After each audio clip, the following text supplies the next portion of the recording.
Software engineering isn't just about writing code.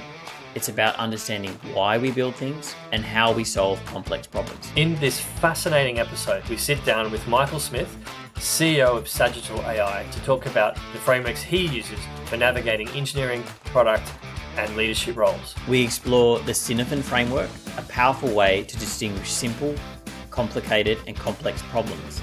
Plus, we dive into how AI is changing software development, making engineers more creative, not less. So if you've ever wondered how to level up your decision making or whether AI is really coming for your job, this episode is a must. Let's get into it. I'm James Wilson, and I'm a software engineering recruiter based in London. I'm Matt Sinclair, a 30-year veteran of the software business. This is one of the most fascinating conversations I think we've had, James. I can't wait to get into it. Let's go. Thanks, Matt. Thanks for having me, James Matthew. So glad to be here. I started out as a software engineer, early days at Qualcomm. I first got a master's in computer science. I enjoyed networking and operating systems. Qualcomm, which at that point was growing very, very quickly. I was a pretty early employee there, like 2,500 kind of time frame. Qualcomm was working on the cellular base station for 3G and designing that system. I was doing software development to write some of the test tools that allowed you to test the inner workings of the base station and the messaging system that occurred around there, reproducing that. Just wonderful because I both got the perspective of seeing the whole system, seeing how integration and test and software processes worked, but then also got to do real embedded systems programming to analyze what was happening inside the base station itself and the communications. So it was great. However, I found myself, I was always the software engineer who was asking, like, why are we building what we're building? And as my career progressed, I kept asking that more and more. I switched from that to Globalstar, which was there. If you remember at the time, there was like, I think it still exists, Motorola's Iridium system, which was doing the telephony. And this was Qualcomm's competitor to that. I worked on that for a few years, then worked on government systems and digital cinema. I enjoyed the tech, but applying the tech was the thing that drove me. And I eventually left, got an MBA, and transitioned into product management, then back into engineering, back into product management. I'm sure we'll discuss that as we go forward as well. Having worked through that hypergrowth phase of a business, what are some of the lessons from that hypergrowth period that are worth taking on board? Hypergrowth is always one of those problems you hope you have to deal with. I was lucky enough to see how Qualcomm did that quite well. The way they did that was by keeping the spirit of the engineering culture. When you joined, sometimes you didn't have a desk for the first 6 weeks, or you got a computer in week 2 because literally they couldn't get them fast enough. But they did make sure that you felt valued as a software engineer. They never let go of engineering management, making sure they took care of the people. They listened to the people, and they knew that when they were hiring engineers wanted to build stuff. You really want to frustrate an engineer, don't give them an opportunity to build. A software engineer will actually forgive you if you don't give them a computer, but make them a part of the building process. It's really about getting that culture right. And you can forgive quite a bit. There were challenges where sometimes you would get an engineering manager who wasn't really ready yet. As people got field promotions into management, I think the industry as a whole has suffered from that lately. That means you just need to invest more in your people. When we caught up about doing this podcast, you mentioned at the time you were at Qualcomm, you were a staff engineer, and you felt like you were getting a little bit bored. You were almost chasing a challenge, or you wanted to feel like this is too easy at the moment. I think that's when you pursued your MBA. What was your thought process in those moves? Yeah, I think I was chasing it for good and for bad. I think there's strengths and weaknesses in that. There were multiple times where I've made a move and it's been anxious, and sometimes the right move long-term and sometimes the wrong move long-term.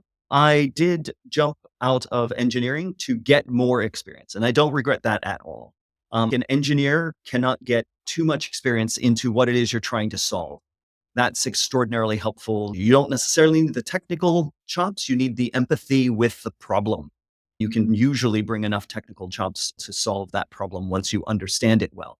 So being able to get an MBA to be able to see through the fog of a business and what it was attempting to accomplish and how it was attempting to solve problems for their customers, that was great.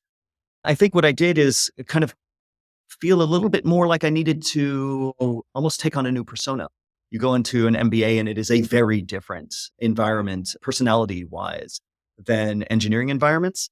And I think I probably overcorrected for that, thinking I needed to adopt that new persona instead of being true to my engineering roots and kind of going into more, let's say, technical product management or engineering leadership, which you can do with huge success, getting more perspective, business acumen, and still remain very much an engineer. Most of my missteps have been where I've neglected my engineering past and believed that I needed to solve a pure business problem, when actually I think I need to bring all of myself to a job or a problem. And the ones that suit me best are where I can be business oriented, empathetic, worried about the market, but also very technical. Which is why I'm really enjoying my current position. The positions that have been most successful have blended those two. A controversial question about your MBA. There's a lot of pushback against MBAs these days, Yeah. not just from engineers. But there's a view, I think, in some circles that MBAs caused an awful lot of a whole bunch of the problems that we end up with in today's world. I have some thoughts on that, but I'm just curious as to what motivated you to do. I think it was very right, was that I tend to want to have a tree of understanding where I can hang on the things I learn. So I want an almost theoretical framework with which to understand things. I don't think I really understood software engineering until I took some of the real theory classes about theory of computation and the way it worked. And then I was like, I see why this language is this way, and I see why I need to do this thing. I can more fluently apply the craft. I thought that I needed that level of shift to be able to pull myself out of what was a relatively strong engineering career, to be able to make this change into the kind of more business understanding. And I think that was very useful, but it's definitely not useful for right now. Both your salary and the cost of tuition, it wasn't as brutal back then. Yeah. There are ways to get this kind of information a lot more quickly. For example, if you do a full-time, fully employed MBA that someone else is paying for, that you're taking an occasional night and occasional weekend, and you're doing that in a year and a half or 2 years, you're not giving up the opportunity cost, and you're consistently applying what you learn. What you do give up is the university experience. I was lucky enough to take a year and a half sabbatical while in LA. It was a nice break. But I don't think that's a tough thing to justify right now, especially with the opportunity cost and the cost. The engineering salaries were lower back then too. So yeah. It sounds like you were a staff engineer at Qualcomm. You'd grown your career from a more junior role there, and then you felt like, all right, I want to pursue more. I want to be maybe in the product side, so I'll go do an MBA. Did it cross your mind, why not go down that path of management, just like starting with an engineering manager? Why didn't that feel like the right challenge for you? I believe I didn't feel like just going into management was going to necessarily unblock the things that frustrated me the most, which was the understanding of why we were doing what we were doing. I could manage the technical and the people, but I couldn't manage up without that ability to see through the organization. Okay. So I think that was really what pulled me on. I really wanted to understand that which I didn't understand, that was dramatically affecting my ability to deliver cool things as an engineer. Once you completed your MBA, where did that lead to next? Where did you find yourself? Yeah, so I did find myself a little bit lost. I started doing product management because I wanted to get out of management consultancy, which was a tough gig at that time. The economics were not viable. But it turned out that product management is kind of where I should have been anyway. So sometimes the world helps you figure out what you need to be doing. I started at Amazon and got some exposure to their very early marketplace work, and then did a little bit in search and mobile with Yahoo. I realized that I did enjoy engineering quite a bit, and product was rarely as technical as I wished it be. So I went back as a software engineer for a little while, again to Qualcomm in a different capacity, and then left to take an opportunity in the UK. That was what ultimately moved me to London, where I was helping build some of the first Android handsets with a spin out of Free UK, where we were building our own handsets and building our own firmware there, which was a lot of fun and really nice. But even there, as a head of software and leading a software organization, I kept pulling a little bit more and more towards why are we doing what we're doing? Because especially in a startup, you get really exposed, which led me back into product, swung the pendulum back a little bit more, and then joined product at Google, as an ads product manager. Now, that was a really nice combination of technical and product. Like ads is technically amazing.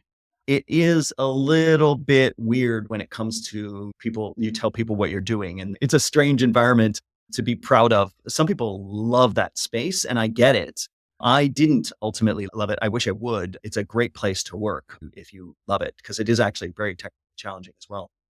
But that ultimately led me, I was like, okay, no, I really kind of want to do something that I really love, and I want to get even closer to the product. Like Google, if your product doesn't work within the Google machinery, it's not going to happen. Google talks a lot about its capacity to innovate, but when you're in the ads engine, you aren't breaking that engine, and you probably should. You're not going to find an ability to do entrepreneurship in ads at Google. That is a ship you cannot steer differently, and you shouldn't. And I think that's ultimately what drove me out and back into leadership in product organizations at multiple startups. At that point, I started developing a pattern of helping to create and mature the product organizations at relatively early startups. So I would be one of the more senior people they bring on at the VP or C level at a series A or B, and then take it to like B or C or D level of the startup. That the keyboard was damn near unusable, and SwiftKey saved our butts. And then I remembered the quality of the people there and their product, and then really wanted to join them on the way out of Google. Got to see that move into Microsoft, at which point I then did a couple more really interesting startups throughout. I was like, okay, it's time for me to be an entrepreneur of my own. So on this topic of jumping between engineering and product, it's a topic I find quite interesting at the moment, because certainly at the most senior levels, I would argue that CTO and CPO start to merge a little bit. You're seeing a lot more of CTPO or CPTO roles as opposed to product. And I wonder if the product part of that's the one that's getting squeezed a little bit. But I'm interested in your thoughts. What future do you think there is for that CPO role? I believe that the best product managers, I love the folks in design, and I think design is extraordinarily important. But I find that the thing that helps the teams actually accomplish more is a deep engineering-led understanding. You can get an occasional person from design who is very engineering-centric, but I actually believe that the technical product managers are the ones that are most respected by their teams and get the most done. They essentially are engineering the product. They're not writing code, but they are really thinking about an engineering capacity. I'm thinking now about large, like I wrote a 30-page product specification document that was very technical about all the ways in which we could handle, or all the ways in which you could understand your inventory of ad units, places where you could put your advertisements as a publisher. And it was that analysis that led me to the product breakthroughs and the product simplification that allowed the wonderful engineering that our engineering team had done for rules-based ad placements to be able to ship that coding. And therefore I agree with your hypothesis. And I think that the more, and this ultimately takes us to the startup that I'm doing now, but the giving up the technical, that actually means engineering at a very different level, but it is absolutely engineering. It is understanding kind of the business problem and the domain specific design of the solution you're trying to do, and then figuring out what that is. Then the AI picks it up from there. And the syntax of the code does not matter as much. I would see that essentially technical product managers or product minded senior engineers are going to be very successful in the AI world. Interesting. I was having a chat earlier this morning. It's a very topic, and I'm sure we're all familiar with the design thinking, pigeonholing. They end up just being the people who say, no, you can't do that. And one of the things that we did at Digital Ventures, and we were really, really strong on this, was they were already this, but everyone else loved the idea of a creative engineer. And I distinguished a creative engineer from a traditional engineer because they had two things to do. One was they were definitely on the hook for the feasibility of things. But what they also had to do was they had to be able to turn up and go, what if you did this? Or what about this combined with that to give us this? And they brought an engineering sensibility to the product problem. Sometimes if you've just got a designer or you've got a product manager who doesn't have a technical understanding of what's possible, right? That sympathy for the domain of possibility that comes from the engineering side of things. Without that, I think your products are sometimes limited. I was a very big advocate for this role that I coined creative engineer for the express purpose of doing exactly what you said, which is not necessarily coding, but you have to understand what the code can do in order to turn that into product features. Yeah, maybe the resistance that a lot of engineers have to the term creative engineer is because they got into engineering because they wanted to be creative. They wanted to create stuff. So they're like, but this is what I'm trying to do. But I'm always stuck with the technicalities, the code syntax, or solving this minutia problem. AI should be the method by which everyone can be that creative person they actually want to be, and they probably see themselves at. But I guess what, even coining that term creative engineer, you're saying, just please do less of caring about the syntax and care more about the application. What I had to do with them in private was go, I know you're already creative. Please don't take this personally. It's not to suggest that you weren't before this. You obviously are. But just have a listen to how this lands when other people hear that the engineering teams deployed a creative engineer to help the problem, because they're all non-engineers, non-technical people are craving access to the tech because they want it to do things for them. And if they don't know what the scope of capabilities are, then sometimes that's quite limited. So yeah, I think we spoke about this in the prep, Michael, this idea of AI being a multiplier for human capability rather than a replacement. This is exactly an example of that. You still need to do thinking. Like someone has to be an engineer and think about what is the engineering things that I need to think about. But if you can get into a situation where you can use an AI to multiply your capabilities, I think that's a wonderful place to be. Yeah, and to keep you in that creative space, to keep you in flow, and to keep you focused on the objective, not the minutia of the how, which as an engineer you have to care about. Right now, I think it's way too dominant. An engineer coming out of university or early days of your career, what is it that you should be focused on? It doesn't sound like you should be focused on mastering a language or actual coding. It sounds like getting exposure to problems. Universities are not good at this. They teach you languages. They teach you for loops. They teach you structure. They teach you the theory of computation. What they should be teaching you, which is actually a much more practical skill, are things like design patterns, system principles, basic engineering understandings, like, how engineers or electrical engineers, mechanical engineers, chemical engineers approach the problem. And you should take that same mentality. Software processes, build processes, testing. Luckily, I had a trial by fire of system integration and testing in my first major job, and that was hugely beneficial. I was surrounded by people who beat design patterns into me. Design patterns not being taught at school is a real problem. The applications of design patterns to a domain is something that requires human empathy and human capacity to kind of sense the world. It's not something that's easily replaceable by AI. How you do your Python syntax is. There's one little caveat to this, and that is that state. Your ability to read the output and to be able to understand the output is still going to be very important. So you need to understand the subtleties of Python. Do you need to have them at your fingertips so that you can write them, or do you need them close enough so you can read it and understand that it is matched what it is you specified? That second one is true. You do not have to be extraordinarily fluent in it. You just have to be able to understand and interpret it.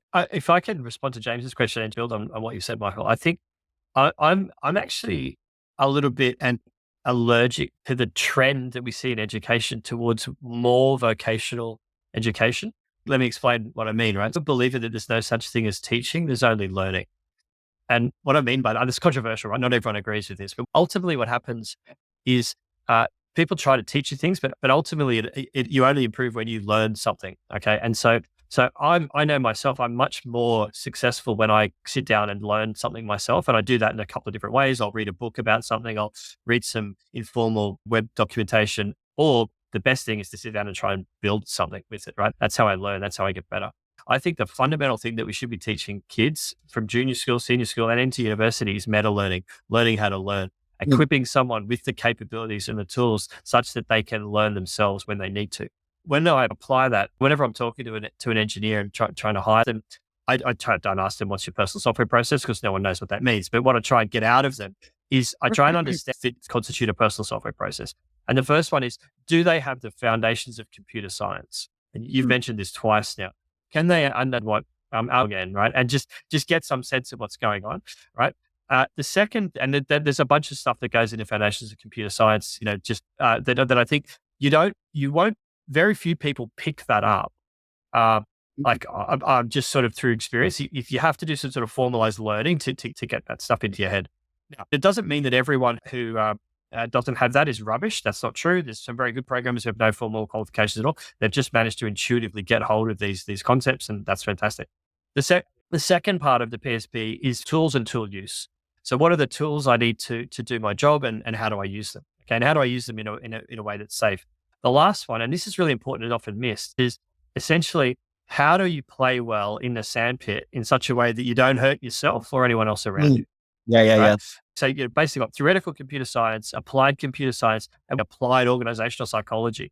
Can you sort of have those three things? And what I say to the most junior engineers when they're starting out is these are the three things you need to build on to have as your career develops. And if I'm looking at a senior engineer, I'm going, okay, have you got this developed, and are you constantly refining and working towards it? Career learning, I think for me is super important. If you have to all quantity display visual information, they'll come back with way more richness of understanding than they ever would from doing a course on how to align boxes in PowerPoint. Agree. And the second one, if you understand how to use your tools correctly, such as version control, design patterns, refactoring, and you know how to play well with others, such as expression of those design patterns, understanding how you're going to build software over time. Well, guess what? The way I like to think about this is you have built a safety net, and now you can perform on the high wire, knowing that if you fall off, it's fine. You'll go back a branch, you'll refactor. And so you can actually be more brave and creative. I believe you need these mechanics that you just mentioned for the purpose of getting towards that creative engineer. Michael, you've mentioned a little bit about AI, or you run an AI product SaaS company now. You've mentioned like how it can be used obviously to boost productivity of engineers. I guess there's a lot of areas that we know AI can help us, but what do you think some of the areas are that can be useful for us? Perhaps you can give us a bit of context around Sagittal and what you're doing, where it's useful, and perhaps where it's not so useful. Yeah, and for I think engineers. and I think this plays well right into what we were just talking about before, and the creativity side as well. I have this framework that I really like. I understand this is a Welsh word called Cynefin. It's Cynefin, and that is a framework that essentially says, you can always break spaces into a million different places, but this one says, for utility's sake, we're going to say there's 4 different ways in which there are 4 different types of problems in the world. Simple, which means I follow a recipe. All I need to do is figure out which recipe to use, apply the recipe, done. I like to think about this in terms of like baking a cake or building a wall. There's kind of only a few ways to do it. The margin of error is like 20% maximum. It's not that big of a deal. The second one is complicated. The second one of the 4 quadrants is complicated problems. Those are ones that tend to have a little bit of intricacy. Think project management in using the prior examples. Think baking a cake for 1,000 people at the same time, right? Think building a known type, 4 stories, brick with a little bit of steel in it, some amount of glass. You kind of know what the parameters are. Now, at any one day, it can be raining, or your eggs can be late, or some of your ovens broke, making the cake tougher.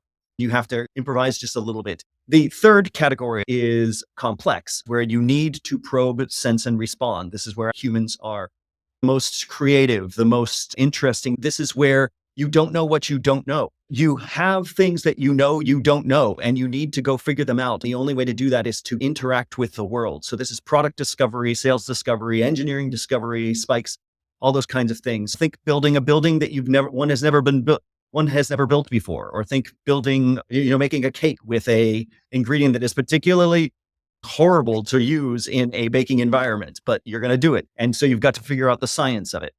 By the way, the fourth one of these is chaos. Things are fully broken. Your servers have gone down. You've parachuted into a firefight. The gas is turned off. So you need to do user research on a login page. There is a way to do a login page. Do not tell me that you need to spend a second of product or design on this. You might need to brand it. You might need to format it for mobile, but you sure as hell don't need to research a damn thing, pull one off the shelf and apply it. And you can do this on any one of these vectors where I can come up with an idea or a situation where someone thinks it's complicated, but it's actually complex, or thinks it's complex and it's actually complicated. And that is the essence of bad management. Actually, that is a very good way to break down problems. This is the number one technique that I taught to all the product managers who have worked for me, and to help them understand how to help manage teams, and to understand how to, when you need to think about certain things for the business, and what your level of complexity really is in your project. It is extraordinarily useful in an AI environment. You're going to hit some constraints that you're going to have to manage through, and you don't know ahead of time exactly what they're going to be. Guess what? AI actually can work in that space in ways that scripting alone or certain types of engineering can't necessarily address. So we have an opportunity there to address this stuff. Can you take it all the way to the third one, which is the complex stuff, which is where you need to probe, sense, and there is you've actually taken something, you've found a technique and a narrowing of problem to be able to take something from complex to complicated or simple. But I don't believe that AI is anywhere near the ability to go into a company, really understand its needs, probe, sense, and respond the human response to a brand new product and be able to sort this out. So I believe that the best AI systems will be designed in a way to put the humans up into that third quadrant of complex things, allow humans to be creative, empathize with their users, and rip apart their users' problems to be able to solve something. And by the way, you have to try something to watch it fail, to then go, oh, that was interesting. Why did that fail? None of us really know why that failed, but let's talk about it for a second. And then when you've started to break that down into complicated and simple things, you give that to the AI real quick. And so the most interesting AI keeps the human in the loop for the purpose of doing those, and puts the human in the driver's seat of the complex stuff, and then takes on as much of the complicated and simple work as it can. Therefore, the product design is about creating that fluency between the human and the AI, and the ability to quickly hand off between the two. For example, the AI, as the syntactic engineer, can come back with like, hey, here's some code, what's your solution? And then the human makes the value judgment. I haven't seen this before. I must be honest. If people take nothing more away than just there's a just difference between complicated and complex from that conversation, it'd be the best thing they've heard all day. But I haven't seen this before. I must admit, I just Googled it while you were talking about it, and I'm looking to it going, this is the best. What you just said there actually was the best characterization of where AI is good and not so good that I've seen. I'm just going to shamelessly steal this and use this. This is very, very good. The way I've framed it in the past, which is nowhere near as good as this, is this idea of de novo, accurate based on that corpus. This is great. I really love this. It goes clear, complicated, complex, and chaotic. And you're absolutely right. A good framework, for it to be an okay framework, should be descriptive, but the best frameworks are predictive. So what you can do here, you should be able to make predictions. You should be able to analyze and say, this falls into this, therefore this will be true versus not true. That makes 100%. This super powerful. It is really predictive. It's predictive in a couple things. One is, I'd say there's a couple, well, the predictive thing is usually in the center of there. It's the thing that says disorder. And what it says, I predict that if you think you're in one quadrant and you're really in another, you will have disorder. Your team will be confused. You will be confused. You will be addressing the wrong problems. I think it can also be predictive in that if you are in a certain quadrant, there is a process to break it down. And if you follow a different process, you're in trouble. Yeah.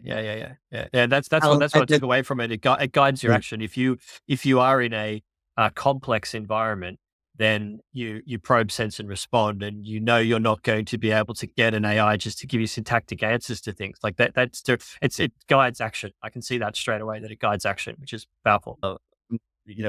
If you are looking at a problem and you're like, I can't decide if it's complicated or complex, my answer to you is almost all meaningful problems are fractal in some nature, and there will be components that will be complicated and there will be components that are complex.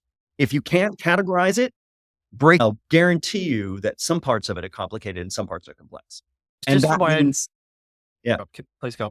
No, please. That was pretty much it. I was just going to say, for my own benefit, large amounts of data and drawing synthesis between things that a human might not see.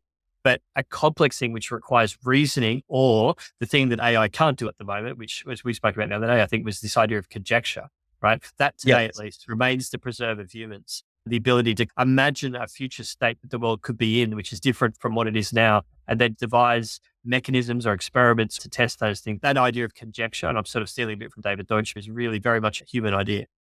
Yeah. Agree fully. Hmm. That's a good opportunity to tell us a little bit about Sagittal, your startup now, and how you're using that to guide what you're doing. Yeah. No, I think that when we look at the complexity that software engineering teams and are have to deal with, there's an awful lot of what they're doing that is actually in that complicated world. There's even some stuff that's simple that is very difficult to script because you needed natural language processing. Before large language models, natural language processing was good, but it could do stuff really easily, things like categorization or next word prediction. But it was really tough at like pulling out a thought or a meaning. There were techniques to do it, but they were always a little bit rough. When an LLM just kind of drops that in your lap, you see that there's an ability to automate things that you could never have automated before, that allows you to understand Jira tickets and be able to do broader levels of execution and really unlock some of these principles of being able to get stuff done that is the not human part that the engineers really want to get rid of as fast as possible so that they can be the creative engineer they want to be. So Jose and I, we grew up in like we started coding, and actually more so me than him because I'm a little older, but we started coding when it was a lot more fun because it was a lot more Wild West. But then also everything was late. It was not a real profession. You slipped deliverables by years. It was inexcusable. That has since been fixed by putting a ton of processes that suck the joy out of the room. A lot of that stuff is very useful. Having proper tracking and branches and things like that. This is great, fun stuff of software engineering and applying engineering to solving real world problems. You know, really being that creative engineer that you want to be and get stuff done while having the AI do this. So Sagittal has an AI that we call Neo that can help automate these processes. So we do that by getting directly integrated with the tools to be able to complete tasks in the tools by encoding what we know about software engineering system. The hard part is getting went, awesome, we can build that system. So Neo is kind of the rails between the context that your team uses into our processes that Neo follows, and then uses as much context as it can throughout the rest of the tools to complete the work and put the work back into the tools, allowing fluent handoffs between AI and human beings in order to automate the stuff that we couldn't automate, you know, even 3 years ago. What's a typical use case, Michael? Who uses it? Product managers, engineers, other people who uses this, and what's your tentpole use case for the product? Our goal, our mission is to create an AI that can lift anything for anyone who uses any of those tools. The short-term answer is that the use case that everybody thinks about all the time and that we think most of the time is ticket to pull request. So we can get the context necessary to look at a ticket, to look at the surrounding context of a ticket, to understand what it is you're trying to accomplish with that ticket, to then figure out what context we need to go get, whether it be from documents or code or some combination thereof, understand what it is we're trying to accomplish, narrow the search parameters, and then be able to say, hey, here's a pull request. Please take a look at it. Conversely, we've also made a reviewer, which you can throw it at a pull request and it will comment on that pull request. When you tell Neo that it didn't do it quite right because you commented online, it will fix that and double check that against CI/CD. So you can see how all these principles layer back where we've firmly believed that the most important thing is for the AI to meet the humans in the tools where they are, to make the handoffs between the human and the AI as fast and as deft as possible for the purpose of the human to be in control and understanding what's happening while the AI is lifting the most boring stuff. So most common use case, short term, is going to be, oh my God, I don't want to do this freaking work. It's so boring. And then the program manager can just turn to you and go, well, why don't you just let Neo give that a shot? And oh my God, it's going to take 2 days to just read the spec. Why don't you let an AI read the spec? You just double check that it seems to have pulled the right things to be able to do the right work. And AI can probably interpolate the rest of the tests for you, given your specification. So there's a lot of use cases in there. And then we're going to push the other direction too, which is we've got some early prototypes being able to take a product requirements document and create tickets. And you can even experimented with, we just went out, we said, let's in theory go up to a whiteboard, write a quick little to-do list of what it is we want to do in this sprint with just like small sentences. We'll throw it at the larger context of what our project is doing, and we'll see what Jira tickets result. Oh my God, they were quite good. Because Wow. if you think about what you think, all the data's there, tickets to AI and do it. Okay. But the next thing he said was unique. He said, because the data's already there, usually in the system, and this powerful thing that is the LLM. So thank you very much for that. I asked this to all our guests at the end of the show. You've said some wise things. Imagine that you've got a phone that you can make a call to yourself 20, 25 years ago. What are the couple of choice words of wisdom that you would impart on yourself if you could make that call today, knowing what you know now? Yeah. And I think it's tough because you always want to tell yourself to buy Google stock or something, but Financial advice aside. doesn't count. Yeah. I don't get to take the playbook of that he did back in time, right? The baseball. No, the almanac, the 19, what is it? Was the 19 yourself words of wisdom? I think it's a few things. I think it's I think there's been multiple. This goes back to like the changing of the jobs and the movement between and the leaving of engineering and going into product management. It's like, know who you are and what makes you super interested, and always chase that. But also be brave enough to go after the things that make you slightly uncomfortable and push and stretch you in ways you want to be stretched. And while you're doing that, remember the things that you're good at and that you have power, because you're going to get rocked when you make these changes. If you were to change from product management to an MBA, someone's going to tell you don't know what the heck you're talking about. And the answer is some of that is true, but a lot of it is not. And your perspective is valid and you have some strengths there. So take that. Take who it is at your core, know who that is, and bring that forward while you're building up more and more strengths where you have the opportunity to learn. Very good advice. Thanks, Michael. That's great advice. I think we could have probably talked for another hour and a bit and go into a lot more of the details of your moves and advice you might have. On that point, James, I think in season 2, I was planning halfway through this, I'm planning season 2 of this, and I think we could deep dive. There's a few things in here that I think we maybe do a deep dive on in a season 2 episode. So I look forward to that. Amazing. We'll put a link to Sagittal, but also Michael's LinkedIn profile, because it's quite interesting to go through that and have a look at the different roles you've had over your time and to give some context into this conversation as well. And there were a few times where I got uncomfortable and left. And I'd have to say that some of those times it was for the wrong reasons, and sometimes it was for exactly the right reason. I left because it wasn't true to who I was trying to be. When it was wrong, it was because I was angry or afraid, or it was all those negative emotions that were the wrong choices. So I had some short stints because they were the wrong choices, and I was egotistical, overly ambitious, or annoyed. It was the right reasons because I was highly uncomfortable and I had this place I knew I wanted to give more, and it was tough to do there. And so therefore I needed to leave. Yeah, very good. Yeah, I have this thing I've spoken to a few people about over the years. People often, they get themselves into a situation and for whatever reason, they think that the answer to the problem or discomfort is to change. Yes. So one way is you can change, but some things are hard to change, particularly deep psychological traits. They're actually quite difficult to change.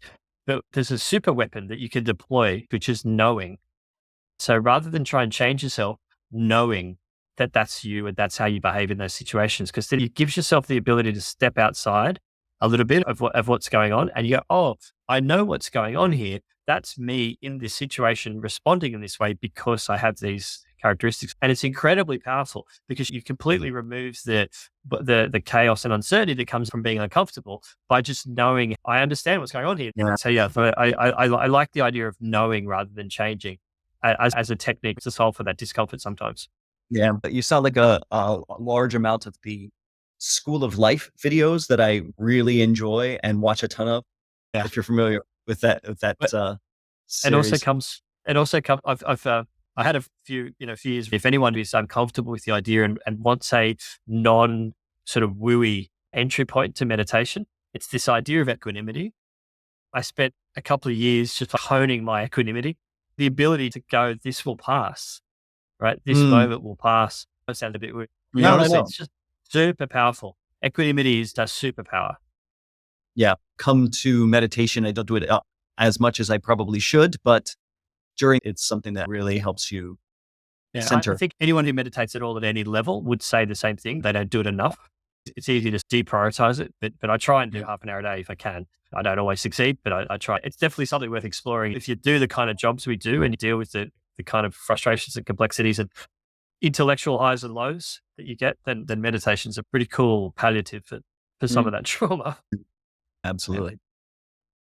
All right, James. No, thank you, Michael. I'm going to put some notes. Michael? So if you guys want to find anyone listening to our listener out there, you can find Sagittal. Sagittal's Sagittal.AI Yes. as well, if you're looking for the Yeah. website. And you are looking for people to demo the product. Is that right? We are looking for people who are willing to be early adopters of this philosophy of being able to create a team that is half AI, half human. Which is why we have such a weird name. The sagittal plane is the one that cuts you in this manner.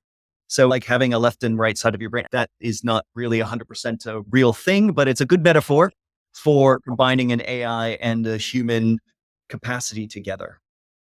I think it's great. I like the name a lot. Thank you again. As Matt said, I'm sure we'll get you back because there's lots of stuff that we could have talked about today that we didn't. You run out of stuff to say. And on that note, How do you end this podcast? Thank you. Thank It's an you, guys. absolute pleasure, Michael. Okay. Bye. Wow, what a conversation. That's it for today. Big thanks to Michael for helping us think differently about decision making and AI. If this episode got you thinking, hit follow and share with a friend. And remember, if you're navigating complexity in your career, it's often not about having the answers, but knowing how to approach the problem. I'm really looking forward to our next episode, James. See you then. Thanks, Matt.